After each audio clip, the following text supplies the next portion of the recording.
écoute, chers adhérents de VHC, nous commençons une petite série de cours sur les Ilchot Shabbat.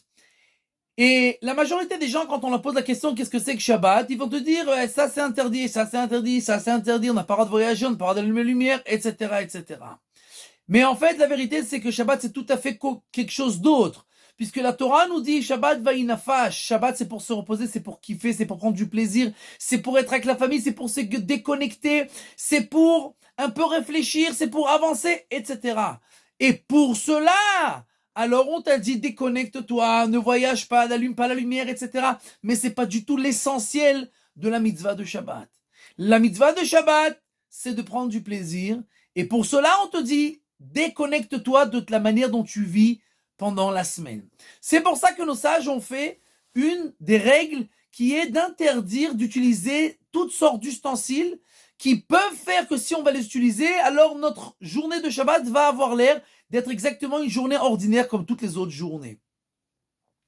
Et donc, pour ne pas que le Shabbat ressemble à toutes les autres journées et pour qu'on puisse se déconnecter, alors il y a toutes sortes d'ustensiles qui ont été interdits à l'utilisation.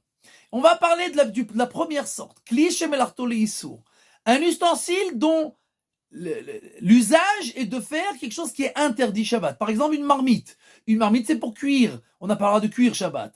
Un stylo, c'est pour écrire. On n'a pas le droit d'écrire Shabbat. Un marteau, c'est pour construire. On n'a pas le droit de construire Shabbat.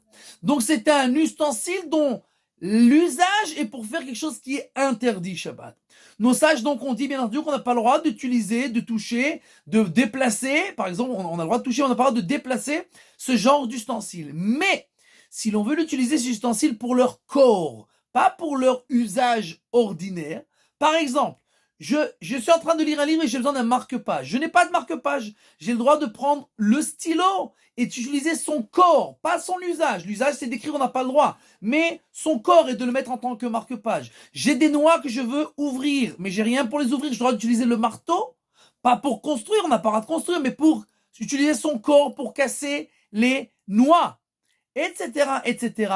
Donc, tous les ustensiles dont l'usage est interdit Shabbat, mais qui sont des ustensiles, c'est-à-dire que dans leur essence, c'est un ustensile, c'est pas comme une pierre, dont on parlera plus tard, qui n'est pas du tout un ustensile. Mais ces ustensiles-là qui sont des ustensiles, donc, ils ont un usage qui est interdit Shabbat, mais comme ils ont un usage, alors on a le droit, Shabbat, d'utiliser leur corps pour des choses qui sont permises, ou pour leurs endroits. C'est-à-dire que si le marteau il est posé à un endroit où j'ai besoin de cet endroit, j'ai le droit de soulever ce marteau et de le poser autre part pour utiliser son endroit. Ça, c'est les règles du Kli shemelarto leisur de